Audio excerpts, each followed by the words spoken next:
نقاش و نقش، کاتب و خط، بانی و بنا، بود و نبود، ذات و صفت، ہستی و فنا، جن و ملک، زمین و فلک، گرد و کیمیا، دنیا و دین، حدوث و قدم، بندہ و خدا، سب شاہد کمال شہ مشرقین ہے، جب تک خدا کا ملک ہے مالک حسین ہے۔ اعوذ باللہ من الشیطان الرجیم، بسم اللہ الرحمن الرحیم، ان اللہ وملائکتہ یصلون علی النبی یا ایہا الذین آمنوا صلوا علیہ وسلموا تسلیما۔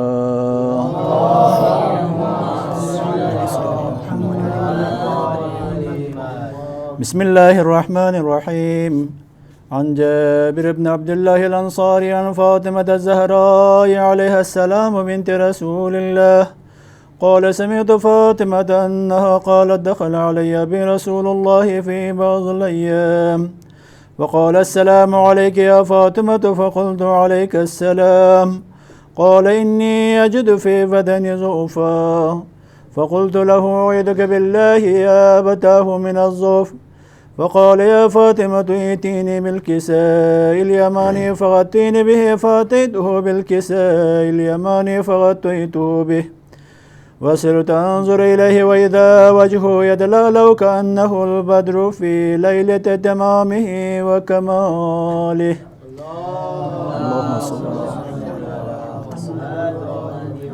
فما كانت إلا ساعة وإذا بولدها الحسن قد أقبل وقال السلام عليك يا أمه، فقلت عليك السلام يا قرة عيني وثمرة فؤادي، فقال يا أمه إني أشم عندك رائحة طيبة كأنها رائحة جدي رسول الله، فقلت نعم إن جدك تحت الكساء، فأقبل الحسن نحو الكساء وقال السلام عليك يا جداه يا رسول الله، أتأذن لي أن أدخل معك تحت الكساء؟ قال وعليك السلام يا ولدي ويا صاحب حوضي، قد أذنت لك، فدخل معه تحت الكساء.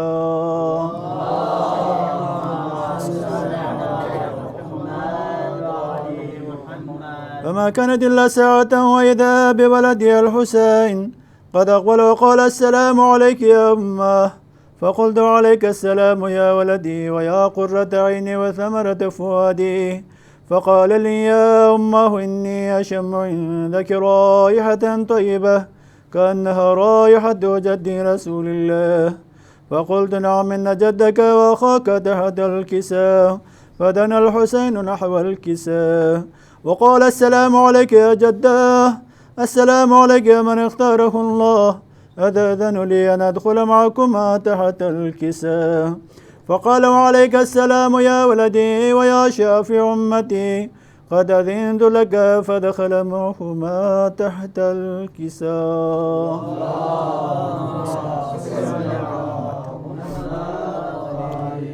فأقبل عند ذلك أبو الحسن علي بن أبي طالب وقال السلام عليك يا بنت رسول الله، فقلت وعليك السلام يا أبا الحسن ويا أمير المؤمنين، فقال يا فاطمة إني أشم عندك رائحة طيبة كأنها رائحة أخي وابن عم رسول الله، فقلت نعم ها هو مع ولديك تحت الكساء، فأقبل علي نحو الكساء وقال السلام عليك يا رسول الله، أتأذن لي أن أكون معكم تحت الكساء؟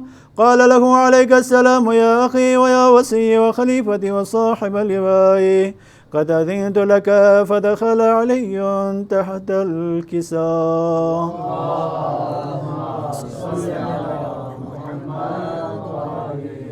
ثم أتيت نحو الكساء وقلت السلام عليك يا أبتاه يا رسول الله، أتأذن لي أن أكون معكم تحت الكساء؟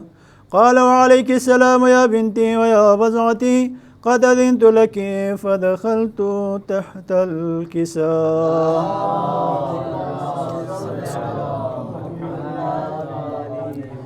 فلما اكتملنا جميعا تحت الكساء أخذ بي رسول الله بطرفي الكساء وأومى بيده اليمنى إلى السماء وقال اللهم إن هؤلاء أهل بيتي وخاصتي وحامتي لحمهم لحمي ودمهم دمي يؤلمني ما يؤلمكم ويحزنني ما يحزنكم أنا حرب لمن حاربكم وسلم لمن سالمكم وعدو لمن عاداكم ومحب لمن أحبكم إنه مني وأنا منكم واجعل صلواتك وبركاتك ورحمتك وغفرانك ورضوانك علي وعليهم واذهب عنهم الرجس وطهرهم تطهيرا.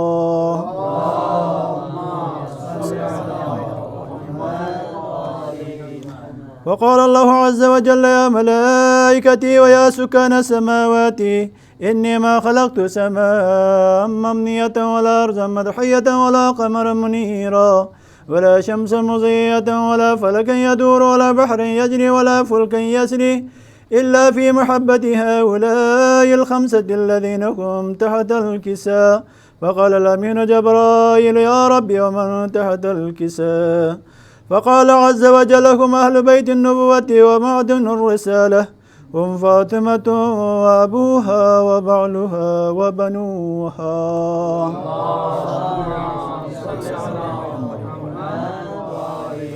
فقال جبرائيل يا ربي أتأذن لي أن أهبط إلى الأرض ليكون معكم سادسا؟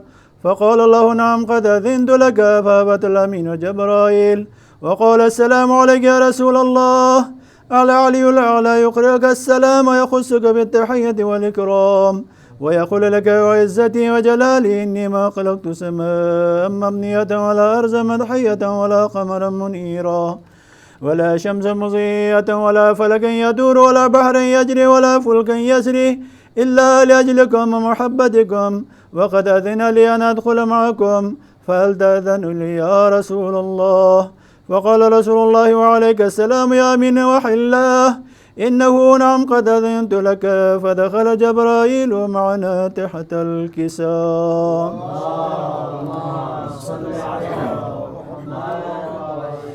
فقال لأبي إن الله قد أوحى إليكم يقول إنما يريد الله ليذهب عنكم الرجس أهل البيت ويطهركم تطهيرا.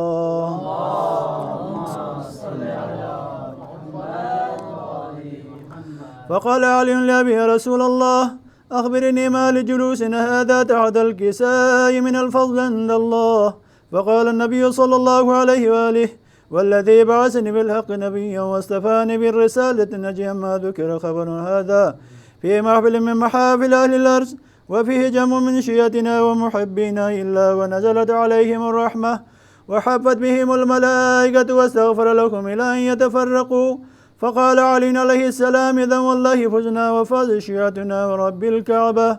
فقال أبي رسول الله صلى الله عليه وآله يا علي والذي بعثني بالحق نبيا واستفاني بالرسالة نجيا ما ذكر خبرنا هذا في محفل من محافل أهل الأرض وفيه جمع من شيعتنا ومحبينا وفيهم مهموم إلا وفرج الله همه ولا مغموم إلا وكشف الله غمه ولا طالب حاجة إلا وقضى الله حاجته.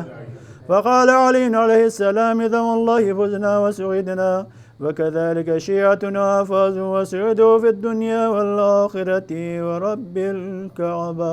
اللهم صل على محمد وآل محمد. سرکار کی اجازت سے ایک سلام پیشی خدمت ہے، سماعت فرمائیں۔ کوئی بھی کربلا سی داستاں پائی نہیں جاتی، کوئی بھی کربلا سی داستاں پائی نہیں جاتی، تسلسل لاکھ بڑھتا جائے رانائی نہیں جاتی۔ کوئی بھی کربلا سی داستاں پائی نہیں جاتی، تسلسل لاکھ بڑھتا جائے رانائی نہیں جاتی۔ انوار جعفری صاحب شعر پیش کر رہا ہوں، سماعت فرمائیں کہ شب اسرا جہاں تک پاؤں پہنچے ہیں محمد کے، شب اسرا جہاں تک پاؤں پہنچے ہیں محمد کے، وہاں تک اور نبیوں کی تو بینائی نہیں جاتی۔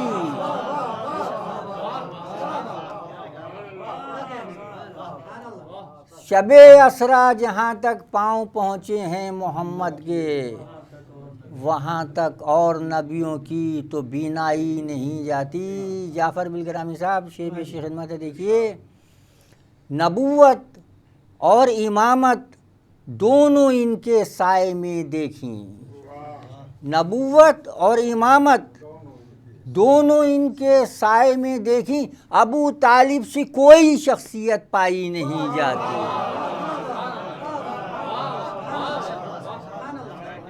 نبوت اور امامت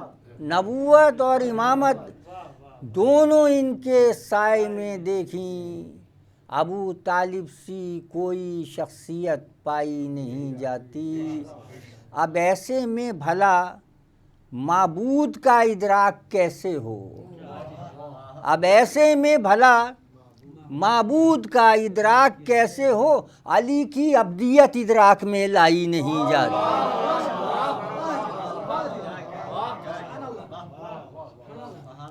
اب ایسے میں بھلا معبود کا ادراک کیسے ہو؟ اب ایسے میں بھلا معبود کا ادراک کیسے ہو؟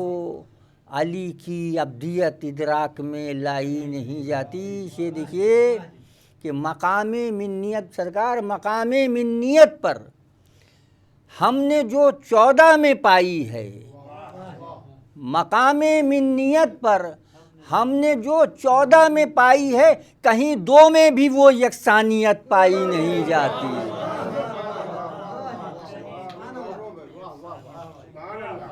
مقام منیت پر ہم نے جو 14 میں پائی ہے، مقام منیت پر ہم نے جو 14 میں پائی ہے، کہیں 2 میں بھی وہ یکسانیت پائی نہیں جاتی، کہیں 2 میں بھی وہ یکسانیت پائی نہیں جاتی۔ شیخ پیش خدمت ہے، دیکھیے جو اپنا سر نہیں رکھتے در آل محمد پر، جو اپنا سر نہیں رکھتے، جو اپنا سر نہیں رکھتے در آل محمد پر، اگر وہ تاج بھی پہنے تو رسوائی نہیں جاتی۔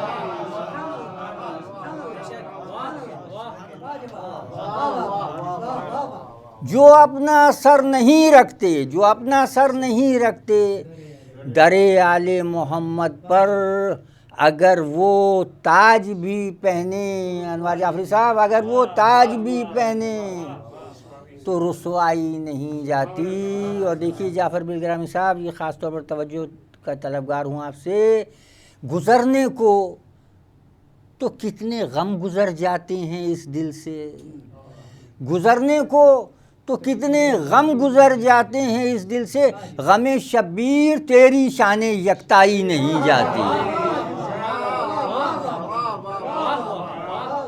گزرنے کو تو کتنے غم گزر جاتے ہیں اس دل سے، غم شبیر تیری شان یکتائی نہیں جاتی۔ دیکھیے اگر محسوس کریں آپ، شیر پیش خدمت ہے کہ تیرے لشکر میں جو بھی فرد ہے خود ایک لشکر ہے، تیرے لشکر میں جو بھی فرد ہے خود ایک لشکر ہے، یہ وہ گنتی ہے جو اعداد میں لائی نہیں جاتی۔ تیرے لشکر میں جو بھی فرد ہے خود ایک لشکر ہے، یہ وہ گنتی ہے جو اعداد میں لائی نہیں جاتی، یہ وہ گنتی ہے جو اعداد میں لائی نہیں جاتی۔ اور یہ شعر سرکار وہ ہے جس کے لیے میں نے پورا سلام کہا ہے، یہ شعر پیش کر رہا ہوں۔ دیکھیے جہاں جہاں تشریف فرمائیں محسوس کریں گے آپ کہ یہ وہ گنتی ہے جو اعداد میں لائی نہیں جاتی۔ عجب شان بقا ہے، عجب شان بقا ہے گلشن زہرا کے پھولوں میں، عجب دوسرا مثال اگر پہنچا سکا، عجب شان بقا ہے، عجب شان بقا ہے گلشن زہرا کے پھولوں میں، کہ پانی بند ہونے سے بھی زیبائی نہیں جاتی۔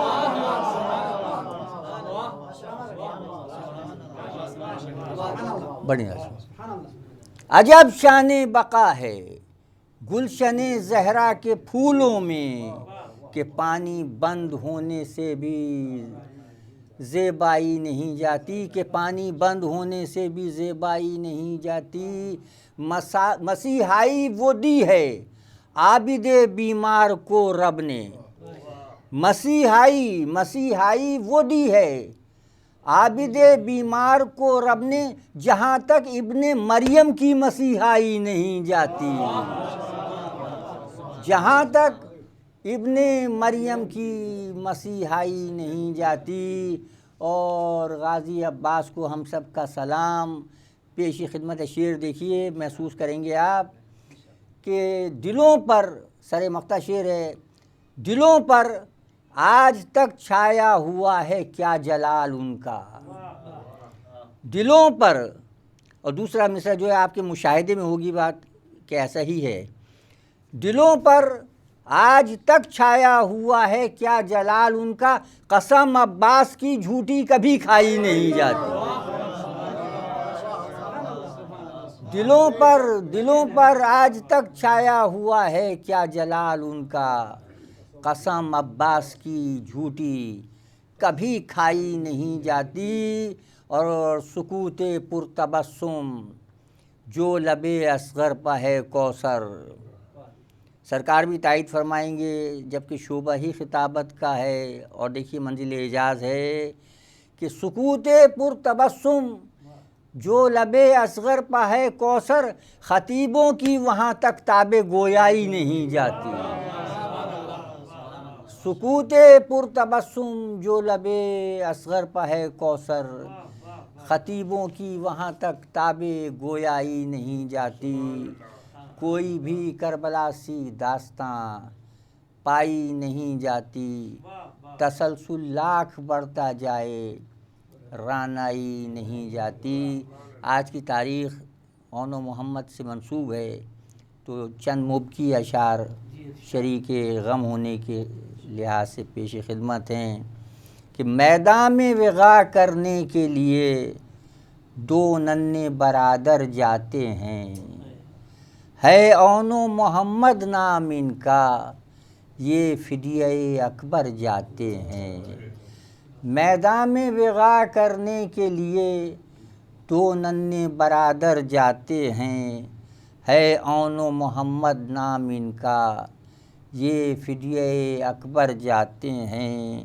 جعفر کے یہ پوتے ہیں دونوں، حیدر کے نواسے ہیں دونوں، دو ننھے مجاہد ہیں لیکن لگتا ہے دو لشکر جاتے ہیں۔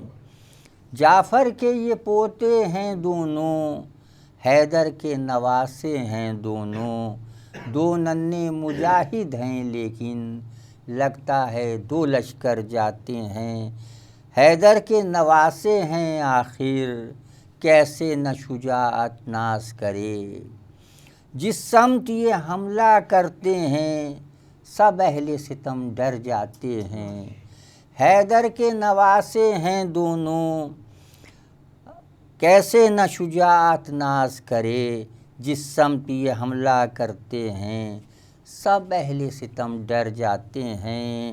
دو شعر آخری پیش خدمت ہیں کہ زخموں کی فراوانی کے سبب گھوڑے سے زمیں پر آ پہنچے، مقتل سے جنازے لینے کو خود سبط پیمبر جاتے ہیں۔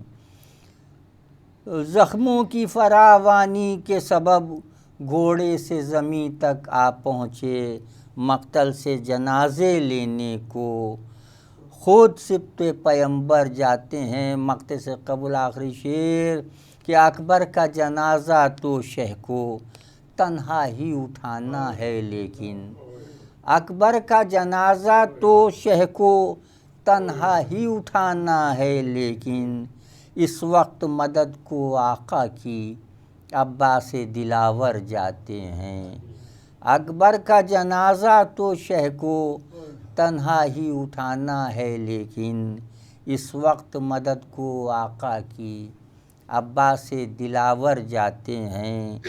جو زخم ہے ممتا کے دل پر بھرنا ہے اب ان کا ناممکن، جو زخم ہے ممتا کے دل پر بھرنا ہے اب ان کا ناممکن، وہ زخم نہیں یہ اے کوثر جو وقت سے خود بھر جاتے ہیں، جو زخم ہے ممتا کے دل پر بھرنا ہے اب ان کا ناممکن، وہ زخم نہیں یہ اے کوثر جو وقت سے خود بھر جاتے ہیں۔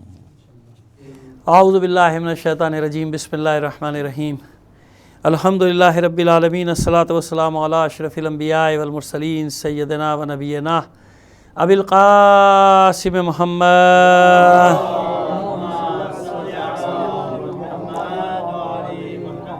وآلہ الطیبین الطاہرین المعصومین، ولعنۃ اللہ علی اعدائہم اجمعین من الآن الی قیام یوم الدین، اما بعد فقد قال اللہ تعالی فی کتابہ المبین وہو اصدق القائلین وقولہ الحق۔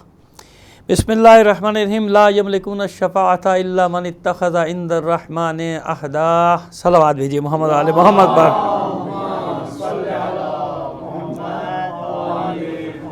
عزیزان محترم، ہم نے گزشتہ مجلس میں شفاعت دنیاوی طور پہ کیا ہے اس کا خلاصہ پیش کیا۔ ظاہر ہے کہ تفصیل کے لیے تو اور بہت وقت درکار ہے، لیکن ایک سمری اس کی جو کہتے ہیں خلاصہ پیش کر دیا کہ دنیا میں اگر شفاعت کا مفہوم لیا جائے تو وہ کیسے لیا جائے گا، سفارش کیسے کہا جاتا ہے۔ اہل ہے کوئی تو اس کی سفارش کرنا ضروری ہے، لازم ہے، بلکہ بعض جگہ شاید واجب بھی ہو جائے سفارش کرنا۔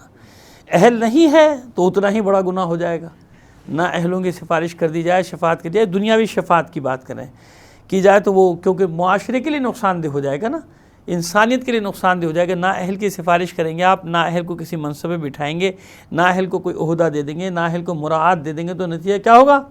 معاشرے میں فساد کا باعث بنے گا نا۔ صرف یہ نہیں کہ کسی دوسرے کا حق کھا گیا، کسی دوسرے کا حق نہیں کھا رہا صرف، بلکہ وہ یہ ہو رہا ہے کہ جس جگہ پہ بیٹھے گا فساد کا باعث بن جائے گا، اور جب فساد کا باعث بنے گا تو معاشرے کے فساد کا باعث بن جائے گا، معاشرے میں فساد پھیل جائے گا، معاشرے میں خرابیاں پیدا ہو جائیں گی۔ لہذا کبھی بھی نا اہل کی سفارش نہیں کرنی، نا اہل کی سفارش کریں گے تو یہ اس کے خراب نتائج نکلتے ہیں۔ اب آئیے پھر وہی شفاعت کی بات پر آ جاتے ہیں۔ وہی سفارش ہے تو سفارش، آخرت میں وہ کون لوگ ہیں جن کی شفاعت نہیں کی جائے گی، جن کی شفاعت ہوگی نہیں ان کی شفاعت۔ اچھا ایک بات یہاں واضح کر دیں، کم از کم ایک چیز پہ تمام عالم اسلام کا اتفاق ہے، وہ ہے شفاعت پیغمبر ختمی مرتبہ صلی اللہ علیہ وآلہ وسلم، اس پہ سب کا، یعنی ویسے تو کتنی مخالفت کر لیں، وسیلے کی مخالفت کر دی جائے گی، شفاعت کی بھی مخالفت کر دی جائے گی، اس کی خاص وجوہات بھی ہیں، کیونکہ مشکل یہی ہوتی ہے کہ لوگوں کو جب شفاعت کہیں نظر نہیں آتی اور کسی جگہ نظر آتی ہے تو مشکل پہ پڑ جاتے ہیں، لہذا ہر چیز کا انکار کر بیٹھتے ہیں، لیکن ایک چیز کا انکار نہیں کرتے، اور اس کا یہ جانتے ہیں کہ حضور پیغمبر ختمی مرتبہ صلی اللہ علیہ وآلہ وسلم کو حق شفاعت حاصل، اس پہ سب کا ہے کہ ہاں قیامت کے دن اللہ یہ حق دے گا اپنی امت کی شفاعت۔ بلکہ ان کے یہاں ایک روایت بھی، ہمارے یہاں بھی ہے، ان کے یہاں بھی یہ روایت نقل کی جاتی ہے کہ حضور نے فرمایا کہ ہر نبی کو اللہ نے خاص دعا دی، یعنی دعا ایک مرحمت فرمائی کہ وہ خاص دعا مانگے، خاص بات کہ، اور اس نے وہ مانگ لی، اس نے وہ دعا مانگ لی۔ اللہ نے ہر نبی کو، پیغمبر کو، رسول کو ایک خاص دعا دی کہ اگر یہ مانگیں گے تو پوری کریں گے، خاص دعا ایک دی، خاص ہدیہ، اور ہر نبی نے وہ دعا مانگ لی خاص۔ حضور فرماتے ہیں کہ میں نے وہ دعا بچا کے رکھی ہے قیامت کے دن اپنی امت کی شفاعت کے لیے۔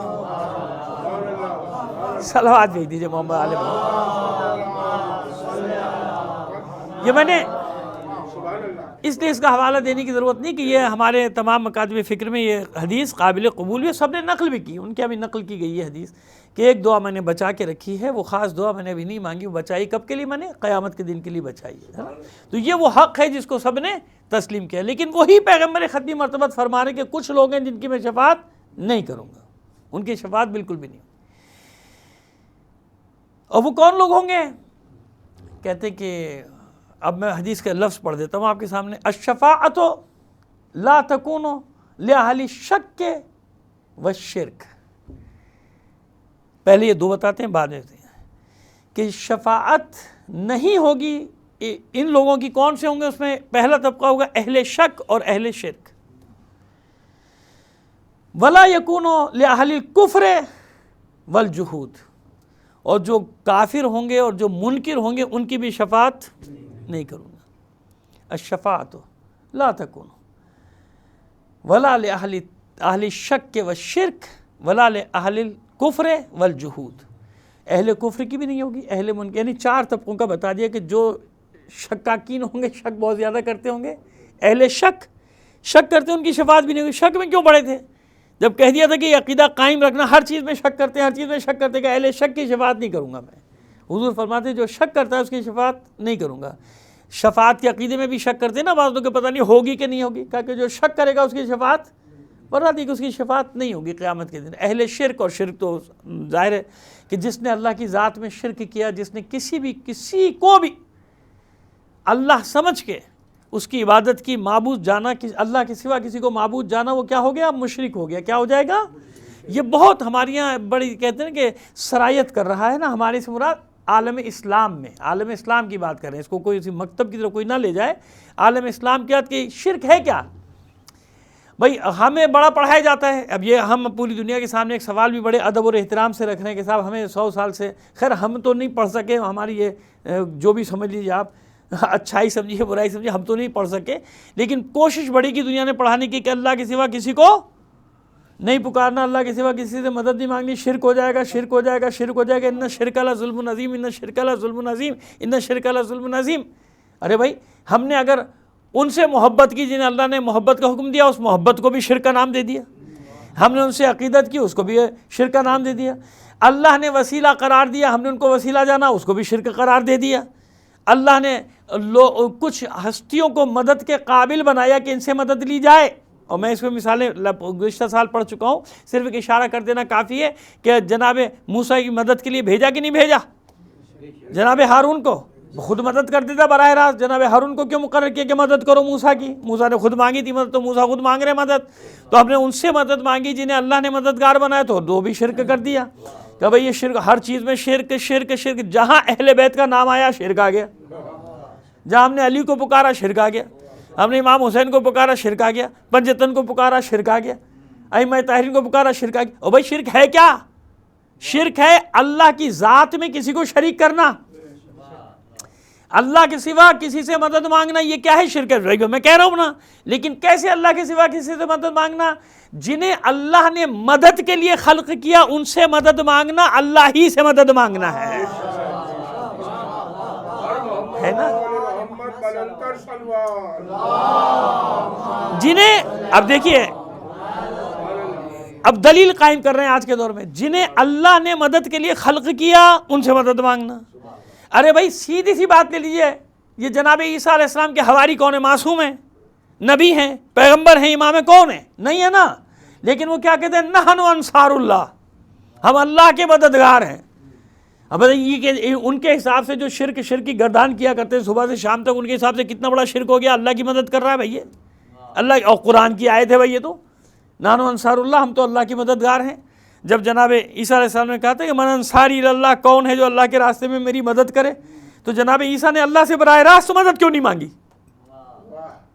یہاں دیکھیے نا، من انصاری اللہ، کون ہے میری مدد کرنے والا اللہ کے راستے میں؟ تو بھئی اللہ سے مدد مانگو۔ اس کا معلوم ہوا نا کہ نہیں، اللہ نے کچھ ہستیوں کو بنایا ہے مدد کے لیے، اور ان کی مدد کہلائے گی اللہ کی مدد۔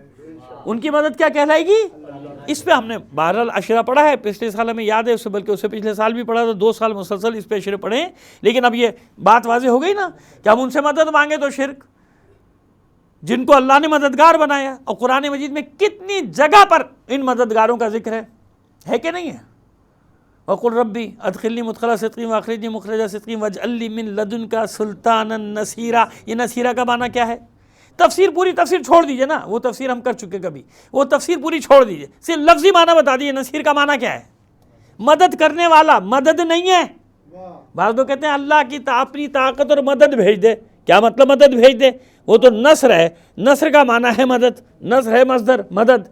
نصیر کا معنی کیا ہے؟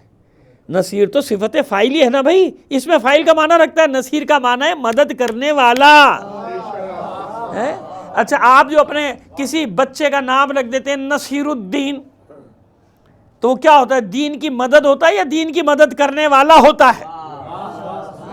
اور آپ اس حساب سے تو دونوں معنی میں شرک ہو جائے گا بھائی، دونوں معنی میں۔ اگر آپ نے مدد کا معنی لیا اللہ کی مدد، یہ اللہ کی مدد ہے بھائی، نصیر الدین.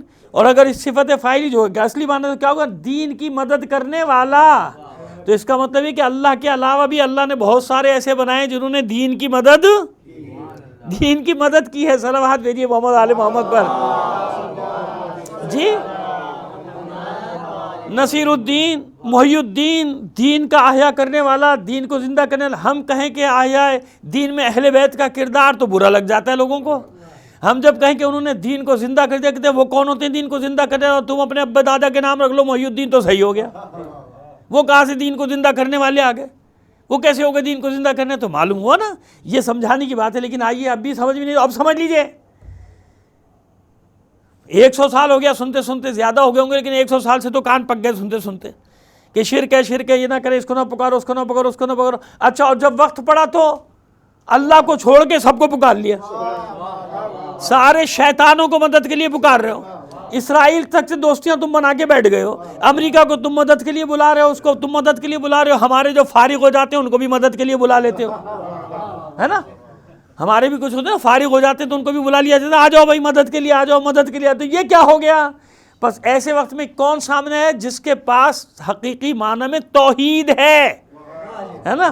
جن پر الزام لگتا تھا شرک کا، انہی نے ان اللہ کے دشمنوں کے سامنے ڈٹ کر ان شیطانی طاقتوں کے مقابلے میں کھڑے ہو کر اعلان کیا کہ شرک وہ نہیں تھا جو تم سمجھ رہے تھے، شرک وہ ہے جو تم اب کر رہے ہو.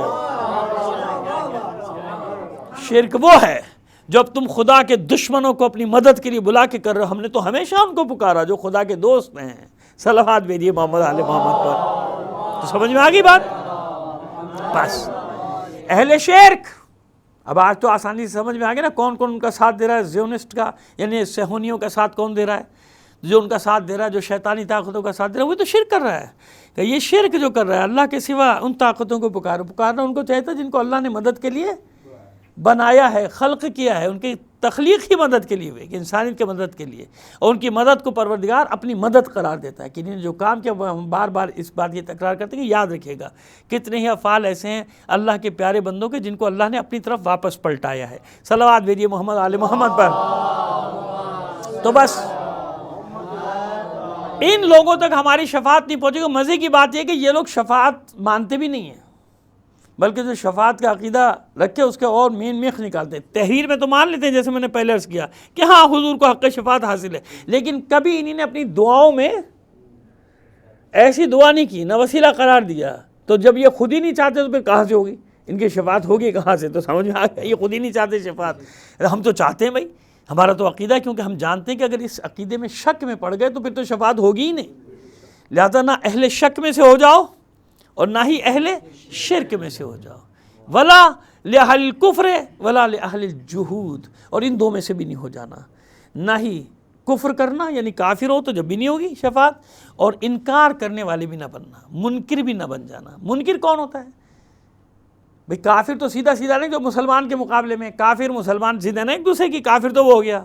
یہ منکر کون ہوتا ہے؟ اس منکر کی بھی کبھی تشریح کی تھی، لیکن وہ ظاہر ہے الگ الگ مقامات پہ الفاظ بھی بدل جاتے ہیں، مثالیں بھی بدل جاتی ہیں، لہٰذا پھر ایک بار لے لیجئے اس کے. یہ کیا ہوتا ہے منکر کسے کہتے ہیں؟ دیکھیے، ایک مسلمان ہے مگر منکر ہے. ارے بھائی مسلمان ہو کے منکر کیسے ہو گیا؟ ہم نے پہلے عرض کر دیا کہ مسلمان کی ضد ہے کافر. مسلمان کی ضد کیا ہے؟ کافر. یہ اقرار کرنے والے کی ضد ہے انکار. اقرار کی ضد کیا ہے؟ اقرار کی ضد انکار ہے نا. اسلام کی ضد ہے کفر. کفر اور اسلام ایسے ہے نا. اور اس کے اقرار کی ضد کیا ہے؟ انکار. یعنی یہ آئے گا ایمان کے مقابلے میں. کس کے مقابلے میں آئے گا؟ ایمان کے مقابلے میں انکار آئے گا. یہ انکار ہے کیا؟ دیکھیے اب سیدھی سی مثال دے دیتے ہیں. ایک بار انسان شریعت کی پابندی نہیں کرتا، لیکن جانتا ہے کہ شریعت کی پابندی کرنا چاہیے، ہے نا. مطلب جانتا ہے کہ نماز واجب ہے مگر نہیں پڑھتا. جانتا ہے نماز پڑھنا، روزہ رکھنا واجب ہے، نہیں رکھتا. انکار نہیں کر رہا. سمجھ رہے میری بات کا؟ یعنی اس کے وجوب کا منکر نہیں ہے، جانتا ہے کہ یہ ہے، یہ کرنا ہے، یہ اللہ کا حکم ہے، یہ شریعت میں ہے. سمجھیے آپ؟ تو یہ منکر نہیں کہلائے گا. منکر کون ہے؟ کہ جو عبادت یعنی شریعت پر عمل بھی نہیں کرتا اور کہتا ہے کہ نہیں اس کی ضرورت نہیں ہے. یعنی نماز نہیں پڑھتا اور بات، نماز کا منکر ہو جاتا ہے. اس کو کیا کہیں گے؟ انکار کرنے والا. کہتا ہے نہیں کوئی ضرورت نہیں، واجب نہیں. جیسے ہے نا بہت سارے طبقات پیدا ہو جاتے ہیں، ہر کسی خاص مکتب فکر کی بات نہیں کر رہا، ہر جگہ ایسے پیدا ہو جاتے ہیں. بڑے بڑے آپ نے دیکھا ہوگا آج کل سوشل میڈیا پہ بھی چیمپئن بیٹھے ہوئے ہیں، اور وہ بھی جناب کہتے ہیں نہیں اس سے کیا فائدہ، اس سے ہمیں کیا فائدہ ہوگا، اس سے اللہ کو کیا فائدہ ہوگا، میں نماز پڑھوں گا اللہ کو کیا فائدہ ہوگا، میں روزہ رکھوں گا اللہ کو کیا فائدہ ہوگا. خدا کے بندے، اللہ نے کب کہا کہ تیرے نماز پڑھنے سے مجھے فائدہ ہوگا؟ کہیں کہا؟ کوئی آیت ہے تو بتا دیجئے کہ اللہ نے کہا کہ تم نماز پڑھو گے تو مجھے فائدہ ہوگا، تم روزہ رکھو گے تو مجھے فائدہ ہوگا. جہاں بھی آیا وہاں یہی آیا کہ تم نماز پڑھو گے تمہارا فائدہ، تم روزہ رکھو گے تمہارا فائدہ، تم زکوٰۃ دو گے تمہارا فائدہ، تم حج کرو گے تمہارا فائدہ، تم خمس دو گے تمہارا فائدہ. وہاں تو یہی آ رہا ہے کہ یہ جتنی بھی چیزیں تمہارے نفس کو پاک کرتی چلی جائیں گی. صلوات بھیجیے محمد آل محمد پر. بات سمجھ میں آ گئی؟ اس کو کہتے ہیں منکر. یہ منکر کون ہے؟ اچھا اس کے لیے تو ایک چانس ہے نا، توبہ استغفار کا دروازہ کھلا ہوا ہے تو منکر نہیں ہے. وہ تو وہی کسی وقت ممکن ہے کہ سیدھے راستے پر آ جائے، جو انکار نہیں کر رہا آ جائے. لیکن جو انکار کر رہا ہے اس نے کیا کیا؟ یعنی ضرورت دین کا انکار کر دیا نا. اب وہ کسی بھی طبقے سے تعلق رکھتا ہو، کسی بھی مکتب سے تعلق رکھتا ہو، جو شریعت کا جو انکار کرے گا وہاں یہ ہو رہا ہے ولا لأہل الجحود. اور جو انکار کریں گے، شریعت محمدی کا انکار کریں گے، شریعت محمدی کو پامال کریں گے، شریعت محمدی کا مذاق اڑائیں گے، ان تک شفاعت نہیں پہنچتی. ایک طرف مذاق اڑا رہے ہو اس شریعت کا جو رسول لے کر آیا ہے، اور دوسری طرف اس کی شفاعت کی امید بھی رکھتے ہو. کیسے ہو سکتا ہے؟ نہیں ہو سکتا نا. یعنی شریعت کا مذاق اڑانا معاذ اللہ کیا ہو گیا؟ لانے والے کا مذاق، جس پر آئی ہے اس کا مذاق اڑا رہے ہو تم. لہذا کیسے ہوگی شفاعت کا؟ نہیں، اس کی شفاعت نہیں کروں گا، کیونکہ وہ تو میرا مذاق اڑا رہا تھا، وہ میرے احکام کو روند رہا تھا، وہ میرے احکام کو پامال کر رہا تھا. لہذا اس تک میری شفاعت نہیں پہنچے گی. آئیے اب اور کون ہے جن تک شفاعت نہیں پہنچے گی؟ 4 طبقے ہو گئے. اب آئیے 2 طبقے اور بتا دیتے ہیں آپ کو آج. صلوات بھیجیے محمد آل محمد پر.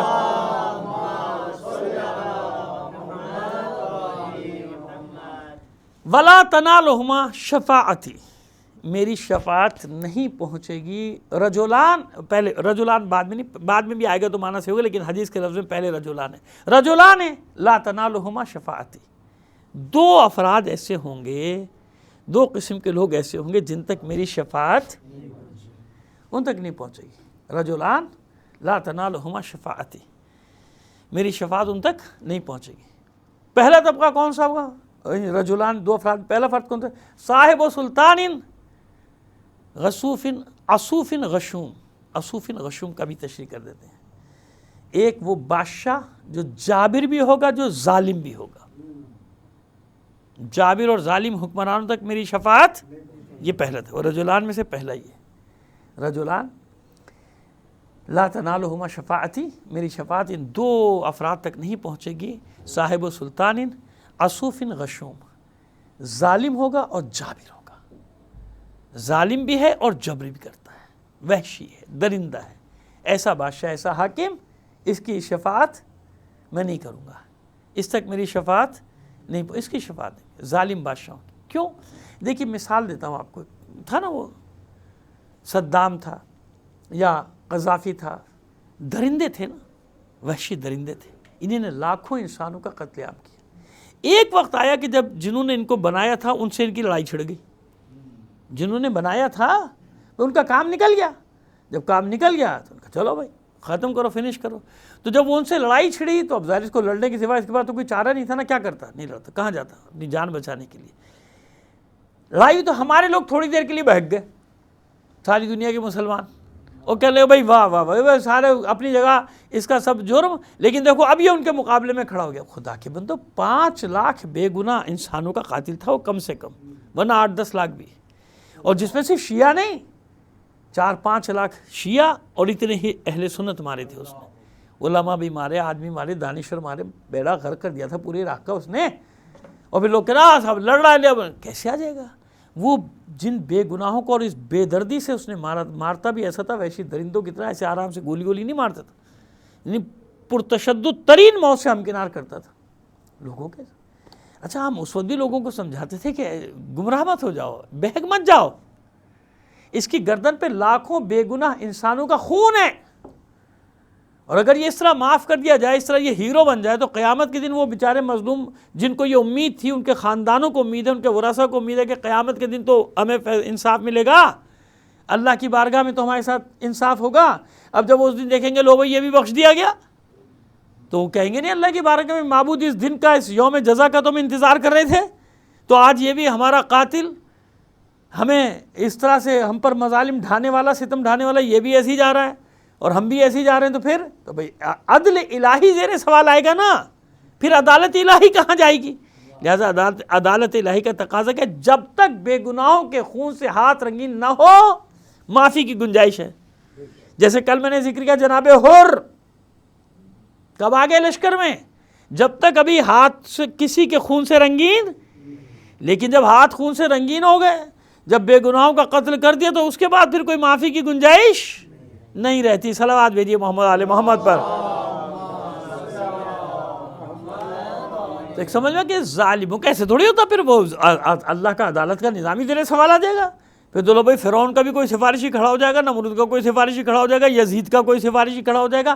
اصل میں یزید مزید کو بچانے کے لیے ہی تو یہ سارے قصے گڑے گئے کہ اللہ کی مرضی، جس کو چاہے معاف کر دے، جس کو چاہے جنت میں بھیج دے، جس کو چاہے دوزخ میں بھیج دے، ایسے بھیج دے گا جیسے تم نے سمجھا ہوا ہے. تو پھر وہی اللہ کی عدالت زیر سوال آ جائے گی کہ نہیں آ جائے گی؟ ایسا تھوڑی. تو وہ دن جزا کا دن جس کا اللہ نے وعدہ کیا کہ وَمَن يَعْمَلْ مِثْقَالَ ذَرَّةٍ خَيْرًا يَرَهُ وَمَن يَعْمَلْ مِثْقَالَ ذَرَّةٍ شَرًّا يَرَهُ. ہر چیز کو دیکھو گے، پھر وہ کہاں لے جاؤ گے سب چیزیں؟ صلوات بھیجیے محمد آل محمد پر. آئیے رجلان، ابھی تو ایک فرد کا ذکر ہوا صاحب سلطان اصوف غشوم، ابھی اس کا ذکر ہوا. دوسرا کون سا ہے؟ غال فی الدین مارق. وہ غالی، وہ غلو کرنے والا جو دین سے خارج ہو جاتا ہے اپنے غلو کی وجہ سے. آپ کو یاد ہے نا کہ مولا کائنات نے کتنے طبقوں سے جنگ کی تھی؟ ناکسین، قاسطین اور مارقین. آخری گروہ کون سا ہے؟ صرف مارقین کہا جائے تو خارجی ہیں. کیا کہا جائے؟ یہ یاد رکھیے گا. ہمارے سامنے طلبہ بھی بیٹھتے ہیں ماشاءاللہ، تو اچھا ہے، ان کے لیے فائدے کی بات ہے کہ ناکسین، قاسطین اور مارقین کون سا گروہ ہے؟ مارقین. جب صرف مارقین کہا جائے تو خارجی، خوارج. خارجی کیا؟ خوارج. کیا کہہ جائیں گے؟ لیکن اب اس کے ساتھ اگر اضافہ کر دیا جائے کسی چیز کا تو پھر اس کے آئینے میں دیکھا جائے گا. یہاں ایک لفظ کا اضافہ نا، غالن فی الدین مارق. وہ غلو کرنے والے جو دین، اپنے غلو کی وجہ سے دین سے خارج ہو گئے ہیں، یہ بھی خارج ہونے والے، لیکن یہ خوارج کی وہ قسم نہیں ہے. وہ انکار کر کے خوارج ہوئے. کیا ہوئے؟ وہ انکار کی وجہ سے خوارج بنے. یہ اپنے غلو کی وجہ سے خارج ہو جائیں گے دین سے، ہے نا. یہ بڑا نازک مرحلہ ہے، لیکن ہم نہ بتائیں گے تو کون بتائے گا؟ بتانا تو پڑے گا نا. اب یہ ایسا مرحلہ آ جاتا ہے کہ اگر کسی کو غلو کی تعریف بتائی جائے تو وہ کہتے ہیں صاحب یہ کیا بات ہے، یہ کیا بات ہے. ہم فضائل پڑھتے ہیں، کہتے ہیں غلو. ارے بھائی فضائل کو کون منع کر رہا ہے؟ اب کہتے ہیں صاحب، یہ کہتے ہیں علماء، کہتے ہیں مولوی حضرات کہتے ہیں کہ بھائی فضائل کی تو کوئی اپنی حد سے آگے بڑھ جاتے ہو، حد سے آگے بڑھا دیتے ہو، حد سے آگے بڑھا دیتے ہو، فضائل کی تو کوئی حد نہیں ہے. فضائل کو تو ہم بھی تو کہہ رہے ہیں فضائل کی کوئی حد نہیں ہے، کوئی بیان ہی نہیں کر سکتا. کسی کو حد معلوم ہے تو ہمیں بھی بتا دو. حد نہیں ہے نا، فضائل کی حد ہے نہیں ہے. بھائی دیکھیں، ایک فیصلہ یاد رکھیے، اللہ کے رسول کا فیصلہ ہے کہ اللہ تجھے کسی نے نہیں پہچانا سوائے میرے اور علی کے، ہے نا. یا کہیں یوں لفظ کہہ دیجئے کہ اللہ کو کسی نے نہیں پہچانا، وہ خطاب والا لفظ ہٹا دیجئے، اے اللہ والا اے نکال دیجئے، براہ راست حدیث کو پڑھیے. اللہ کو کسی نے نہ جانا سوائے میرے اور علی کی. مجھے کسی نے نہیں پہچانا سوائے اللہ کے اور علی کو کسی نے نہیں پہچانا سوائے اللہ کے اور میرے. یہی ہے نا، میں بھی کہہ رہا ہوں یہی ہے. تو جب فیصلہ ہو گیا کہ علی کو کوئی پہچان ہی نہیں سکتا تو تم کیسے پہچاننے کا دعویٰ کر رہے ہو؟ اور یاد رکھیے گا، جس نے یہ دعویٰ کیا وہ بہک گیا.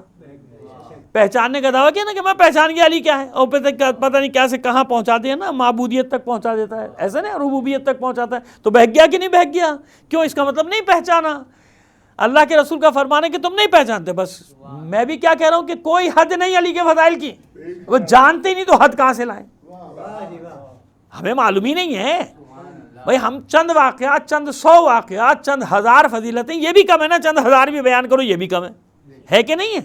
چند 1000 فضیلتیں بیان جمع کر کے لے آؤ وہ بھی کم پڑ جائیں گے علی کے لیے، کیسے ہی ہے؟ تو ہمیں جب معلوم ہی نہیں تو ہم بیان کیا کریں گے؟ علی کی حد کس کون بیان کر رہا ہے؟ علی کی حد میں کون کہہ رہا ہے کہ علی کو حد سے آگے نہ؟ ارے خدا کے بندو یہ مسئلہ نہیں ہے، مسئلہ یہ ہے کہ تمہاری حد ہے۔ کس کی حد ہے؟ میری اور تمہاری تو حد ہے نا، ہماری حد بنا دی گئی کہ اس سے آگے نہ بڑھنا، اس کے اندر رہنا۔ یعنی شریعت کیا ہے؟ شریعت وہ حدود ہے جو مجھے پابند کرے کہ ان حدوں سے آگے نہ بڑھنا۔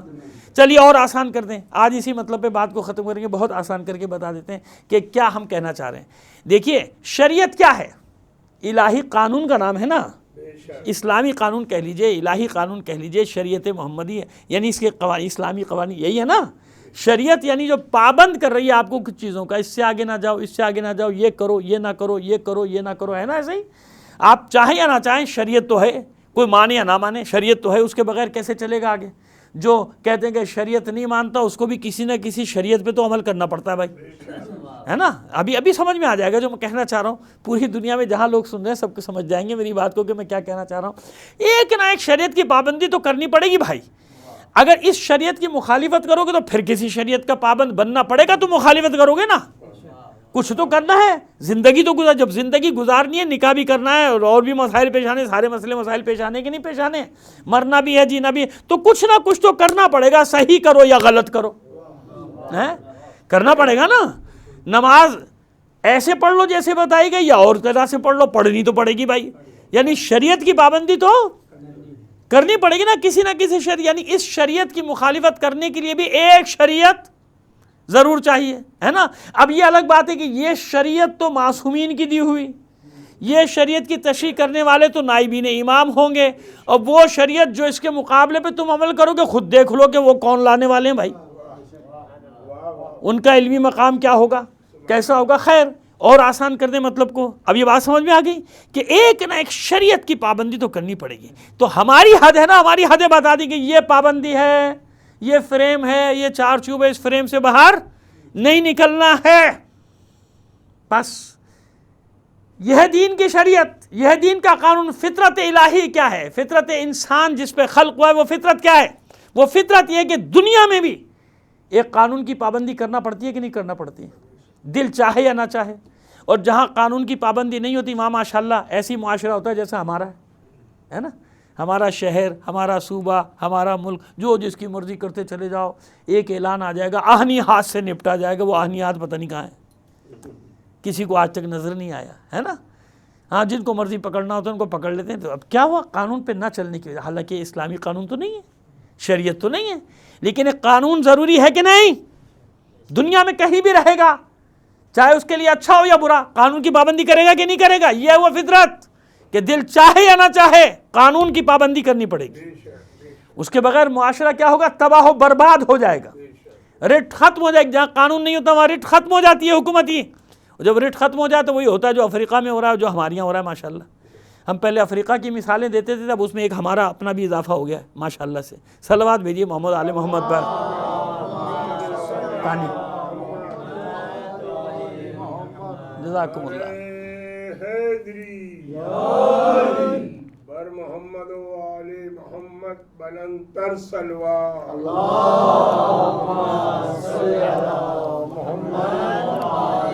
ایک بار اور مل کر صلوات عنایت فرما دیجئے محمد آل محمد پر۔ اب معلوم ہو گیا کہ ایک نئے قانون پر تو چلنا پڑے گا، بس شریعت اسے کہتے ہیں جو الہی قانون ہے، جو دین کے احکامات ہیں، اور یہ قانون آپ کا اس کا جو بھی نام دے دیجیے، منشور کر لیجیے، دستور کر لیجیے، حقوق کر لیجیے، قانون کر لیجیے، لا کر لیجیے، جو بھی کرنا ہے کر لیجیے، ہے نا؟ کچھ حقوق و فرائض معین کیے نہیں کیے دنیا میں انسانوں نے بھی، یعنی انسانی فطرت بتا رہی ہے کہ شریعت پہ تو عمل کرنا پڑے گا بھائی، شریعت یعنی قانون تو بنانا پڑے گا، اگر دنیاوی نظام بھی چلانا تو قانون کی ضرورت ہے کہ نہیں ہے نا؟ تو لامحدود تو نہیں ہونا، یعنی ہم محدود ہیں، انسان کو دنیا کا قانون بھی محدود کر رہا ہے نا، تو یہی انسان جو دنیاوی قانون میں محدودیت کا قائل ہے کہ نہیں بھائی مانو یا نہ مانو ایک قانون کی ضرورت تو پڑے گی، ایک دستور بنانا پڑے گا، کچھ حقوق کچھ فرائض، میرے حقوق ہے تو دوسرے میں پر کچھ فرائض بھی ہوں گے، دوسرے کے فرائض ہیں تو اس کے کچھ حقوق بھی ہوں گے، ایسا ہے نا، بنانا پڑتا ہے۔ جب فطرت یہ اعلان کر رہی ہے کہ جب اس دنیاوی قانون میں تمہیں محدود ہونا پڑے گا تو پھر وہ باتیں جن کا تمہیں علم ہی نہیں، تمہیں کیا معلوم کہ حقیقت معصوم کیا ہے، تمہیں کیا معلوم کہ حقیقت ملک کیا ہے، تمہیں کیا معلوم کہ حقیقت رسالت کیا ہے، تمہیں کیا معلوم کہ حقیقت نبوت کیا ہے، تمہیں کیا معلوم کہ حقیقت امامت کیا ہے، تمہیں کیا معلوم کہ حقیقت ولایت کیا ہے؟ یا تو پھر یا رسول اللہ،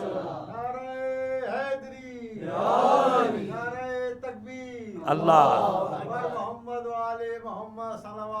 اللہم صلی علی محمد۔ اب بات واضح ہو گئی؟ اب مطلب آسان ہے، جو حقیقتاً جانتے ہی نہیں تو پھر اپنی حد میں اب آؤ گے کہ نہیں آؤ گے؟ بس جو اپنی حد سے نکلے، اب سمجھ میں آ گئی بات، معصوم کی حد کی بات نہیں ہو رہی، میری حد کی بات ہو رہی ہے کہ مجھے کہاں تک جانا ہے، میری حد کیا ہے؟ تو اپنی حد میں رہو، اپنی حد میں رہو گے تو کیا ہوگا؟ ہر چیز قابو میں رہے گی، ہر چیز بس یہیں پہ جا کے کہ واللہ عالم بالصواب، اللہ جانتا ہے علی کیا ہے، مجھے کیا معلوم علی کیا ہے نا؟ اللہ جانتا ہے کہ نور معصومین انوار معصومین کیا ہے، مجھے کیا معلوم کیا ہے؟ میرے پیروں میں تو زنجیریں ہیں شریعت کی، اور کتنی حسین یہ تشبیہ دی، اور علامہ اقبال نے بھی تشبیہ دی، خیر وہ ہم بیان کرتے رہتے ہیں، رشتہ آئین حق زنجیر پاس، وہی تو اسی کی زنجیر کی تو بات کر رہا ہی ہے۔ دل تو اس کا بھی چاہتا ہے کہ قبر فاطمہ کا طواف بھی کرے اور سجدے بھی کرے، دل تو اس کا بھی چاہتا ہے کرے سجدے، لیکن کیا کہتا ہے؟ خود ہی کہتا ہے کہ نہیں، شریعت نے میرے پیروں میں زنجیریں ڈال دی، یعنی بتا رہا، جانتے ہیں نا، سب جانتے ہیں، اہل علم جانتے ہیں، یہاں ٹپیکل مولوی کی بات نہیں ہو رہی، ٹپیکل عالمی کی، ٹریڈیشنل جو عالم ہے اس کی بات نہیں ہو رہی، جو بھی شعور رکھتا ہے اس کی بات ہو رہی ہے، وہ جانتا ہے کہ جو شعور رکھتا ہے وہ یہ جانتا ہے کہ اسے کسی نہ کسی قانون کی پابندی تو کرنی پڑے گی نا، کسی نہ کسی، لہذا کہا ایسے اس کو کیا کہیں گے؟ غالٍ فی الدین مارق، ایسا غلو کرنے والا جو اس میں دین سے ہی خارج ہو جائے، ہے نا، کسی کی الوہیت کا قائل ہو جائے، کسی کی ربوبیت کا قائل ہو جائے، تو کیا ہوگا؟ دین سے خارج کا۔ اس کی شفاعت نہیں کروں گا، یہ میں نہیں کہہ رہا ہوں، یہ اللہ کا رسول فرما رہا ہے۔ صلوات دیجئے محمد علی محمد۔ اور انشاءاللہ کوشش کریں گے کہ بہت احسن طریقے سے، اچھے طریقے سے، نرم طریقے سے، اور بھی جو انشاءاللہ آگے 4-5 مجالس ہیں اس میں اس چیزوں کی اور تشریح کرتے چلے جائیں گے، کیونکہ یہ مسائل دیکھیے اگر بیان نہیں ہوں گے نا بڑا مسئلہ ہو جائے گا۔ اچھا آج کل ہو کیا رہا ہے کہ آج کل ماحول ایسا ہو گیا، دور ایسا آ گیا کہ جناب کسی کے مزاج کے خلاف بات کرو، وہ دلیل ولیل نہیں جانتا، وہ کہتا ہے یہ بات کہی کیوں؟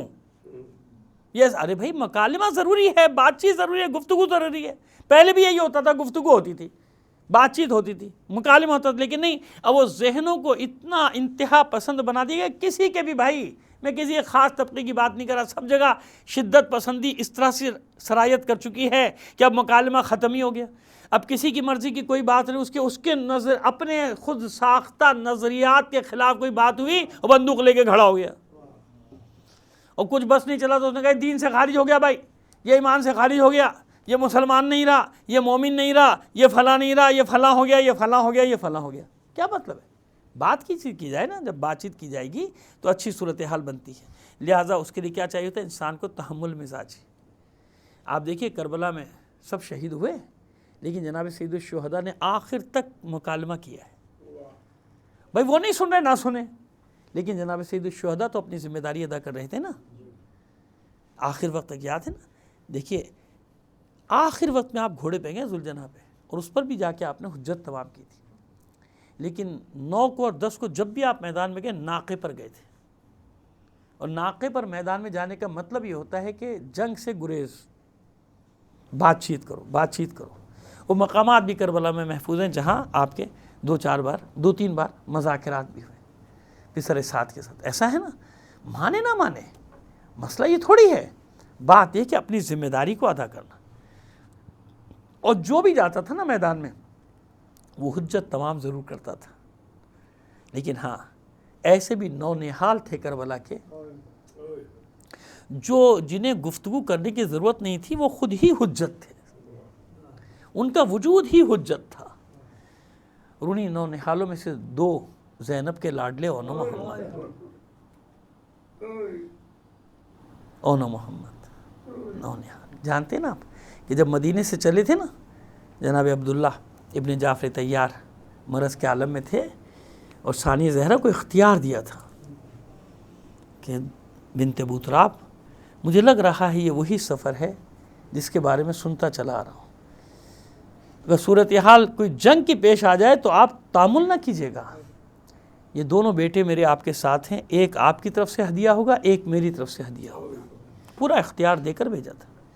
اور یہی سبب تھا شب عاشور جب مائیں اپنے بچوں کو شہادت کے لیے آمادہ کر رہی تھیں تو زینب بھی اپنے خیمے میں اپنے دونوں بچوں کے ساتھ بیٹھی تھی، دونوں بچوں نے دراز کھینچی ہوئی تھی خیمے میں، ایک کا سر ایک زانو پہ تھا، دوسرے کا سر دوسرے زانو پہ تھا، دونوں بچوں، اور زینب کی کیفیت یہ تھی کہ اپنے ہاتھوں سے اپنے بچوں کے بالوں میں کنگھی کرتی جاتی تھی اور نصیحتیں کر رہی، میرے بچوں دیکھ رہے ہو نا کہ اتنا بڑا لشکر تمہارے ماموں کو قتل کرنے کے لیے جمع ہوا ہے، تمہارے بابا ہوتے اپنی ذمہ داری پوری کرتے، بس صبح میری لاج رکھ لو، میری ماں زہرا کے سامنے مجھے سرخرو کر دو۔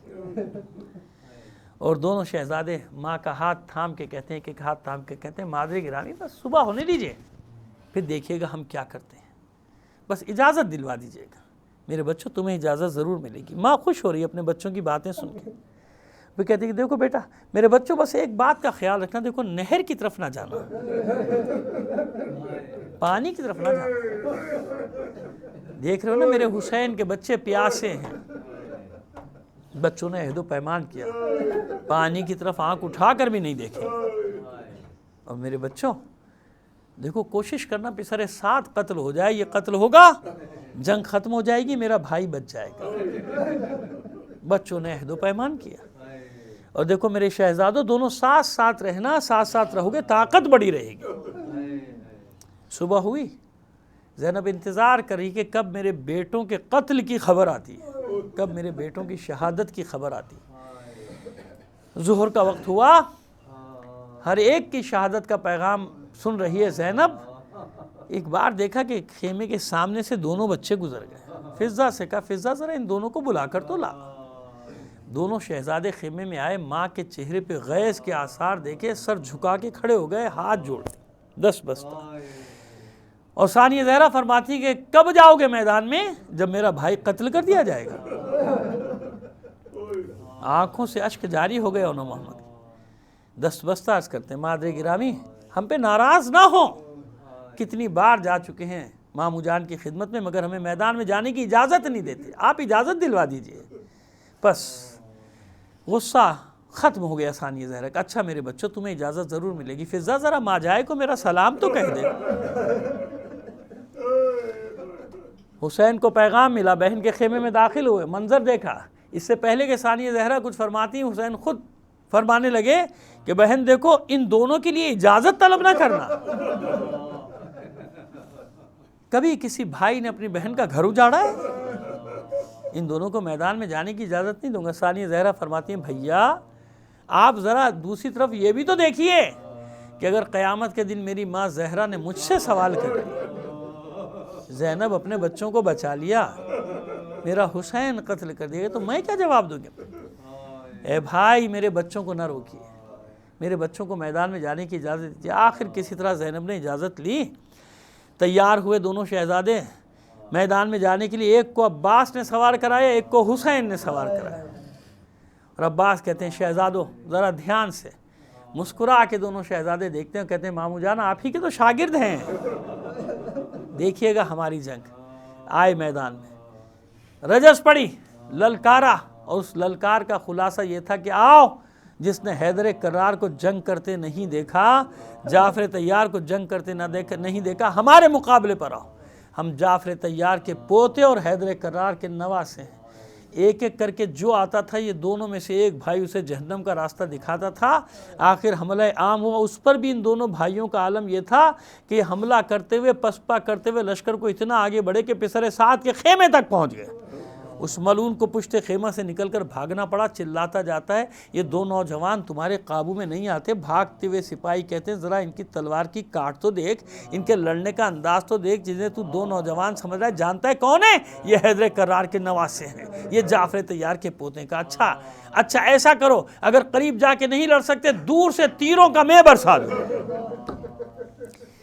اب زینب کے لاڈلوں کے سامنے کوئی نہیں بلکہ چاروں طرف سے گھیر کر تیروں کا میں برسا دیا گیا۔ بس عزاداروں، دونوں بھائی تیروں سے چھلنی ہوئے، اور جب تیروں سے چھلنی ہو کر زخموں سے چور ہوئے، اب پسر سعد نے حکم دیا کہ ان دونوں کو ایک دوسرے سے جدا کر دو۔ رسالوں پہ رسالے، دستوں پہ دستے حملہ آور ہوئے۔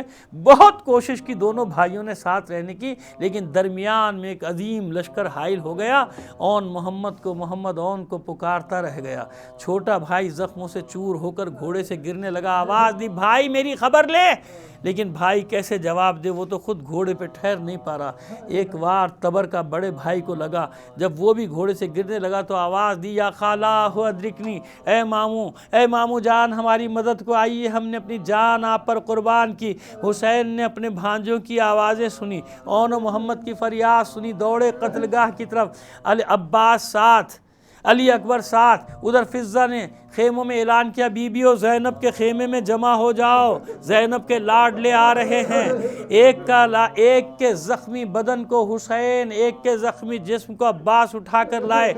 در خیمہ پہ اعلان کیا گیا، اہتمام ہوا۔ جب یہ دونوں شہزادوں کو لے کر حسین اور عباس داخل ہوئے خیمے میں، زینب نے دیکھا ابھی رمق جاں باقی ہے، ابھی گریہ ہو رہا ہے، ماتم ہو رہا ہے۔ زینب پرسکون ہے۔ فضہ سے کہا فضہ اتنا اہتمام کر دے کہ میں اپنے بچوں سے کچھ بات کر لوں۔ اہتمام کیا گیا۔ اب خیمے میں یا زینب ہے یا اس کے زخمی لاڈلے یا روایت کو نقل کرنے والی فضہ ہیں۔ منظر وہی رات کا ہے۔ سکون سے زینب دونوں زخمی شہزادوں کے درمیان میں بیٹھ گئی ہیں، ایک ہاتھ اون کے سینے پر، ایک ہاتھ محمد کے سینے پہ۔ میرے بچوں کس حال میں ہو؟ بڑے بھائی نے آنکھیں کھولی، کہا مادر گرامی آپ راضی تو ہو گئیں، ہم پہنچ گئے تھے پسر سعد کے خیمے تک، مگر وہ ملعون پشت خیمہ سے نکل کے بھاگ گیا۔ چھوٹے بھائی نے آنکھیں کھول کر ماں سے کہا مادر گرامی اللہ گواہ ہے ہم نے پانی کی طرف آنکھ اٹھا کر بھی نہیں دیکھا تھا،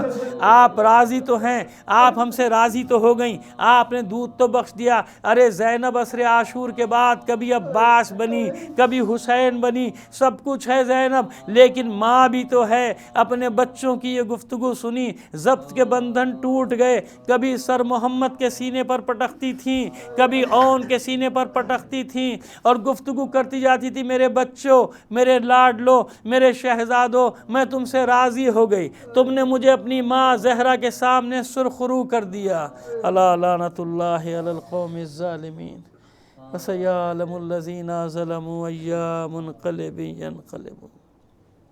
ماتم حسین۔ زینب نے کر دیے اونو محمد فدا شبیر پہ، جناب زینب نے کر دیے اونو محمد فدا شبیر پہ۔ ہو گئے کربل میں بیٹے جدا دلگیر سے، جناب زینب نے کر دیے اونو محمد فدا شبیر پہ، جناب زینب نے کر دیے اونو محمد فدا شبیر پہ۔ مارنے جو لوگ آئے ہیں تمہیں بھیا سنو، تمہیں بھیا سنو، پہلے مارے وہ پسر تیری وفا ہمشیر کے، جناب زینب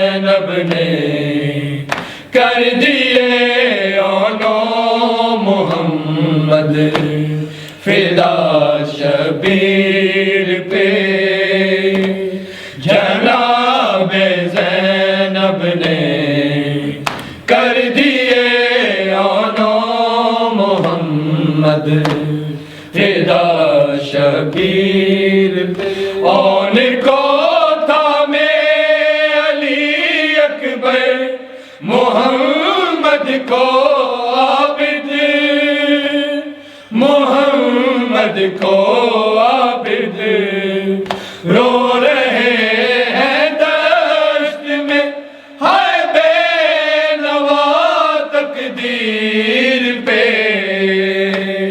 جناب زینب نے کر دیے آنو محمد فدا شبیر پہ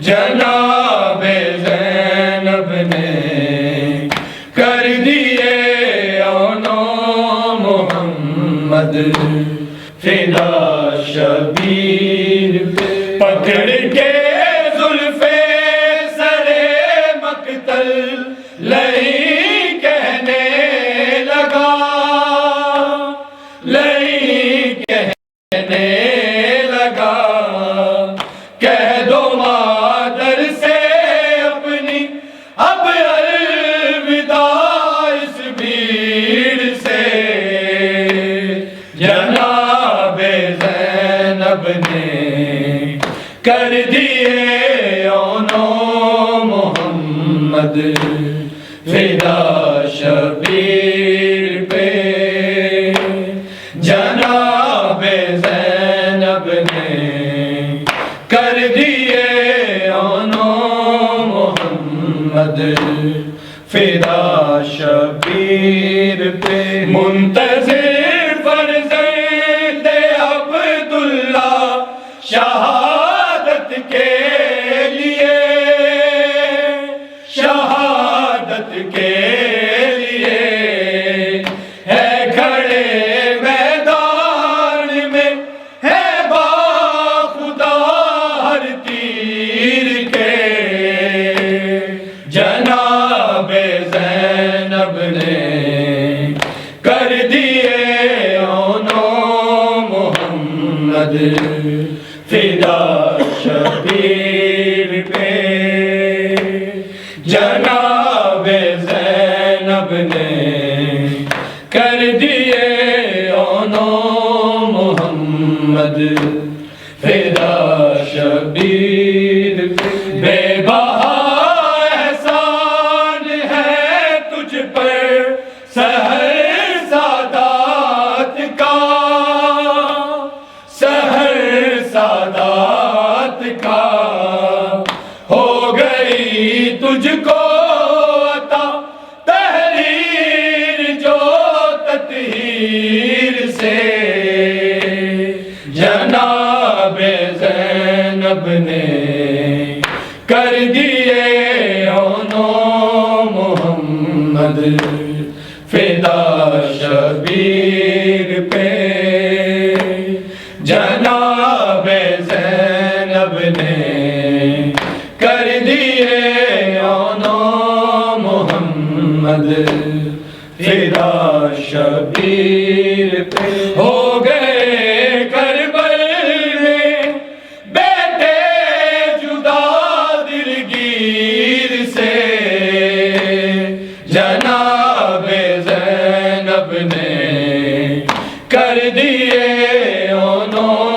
محمد فدا شبیر پہ جناب زینب نے کر دیے آنو محمد فدا شبیر